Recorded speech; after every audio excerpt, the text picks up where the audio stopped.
Hello বন্ধুরা, আজকে আমি একটা লোটে মাছের রেসিপি নিয়ে চলে এলাম। তার জন্য সবার প্রথমে লোটে মাছগুলো ভালো করে কেটে পরিষ্কার করে ধুয়ে নিয়েছি। আর লোটে মাছ দিয়ে আজকে কুমড়োর ডাঁটা দিয়ে করব। তার জন্য ডাঁটাটাকে ভালো করে কেটে পরিষ্কার করে ধুয়ে নিলাম।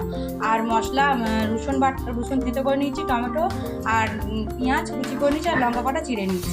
মশলার মধ্যে হলুদ, লঙ্কা, জিরে আর নুন পরিমাণ মতন নিয়ে নিলাম। আর ফোড়নে দেবো শুকনো লঙ্কা আর কালো জিরে।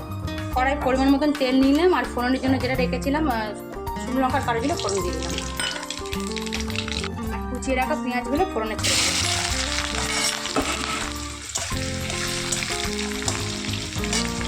ভাজা ভাজা হয়ে গেলে যে রসুনটা থেঁতো করে রেখেছিলাম ওটা দিয়ে দেবো, তার সঙ্গে দুটো কাঁচা লঙ্কা দিয়ে দেবো।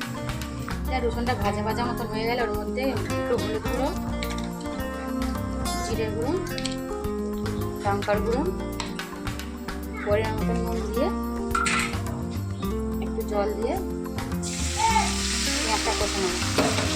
তারপরে কেটে রাখা টমেটোগুলো দিয়ে দেবো, দিয়ে মশলাটা ভালো করে কষে নেব। মশলাটা আমার তেল ছেড়ে দিলে যে ডাঁটাগুলো কেটে রেখেছিলাম ওগুলো দিয়ে দেবো।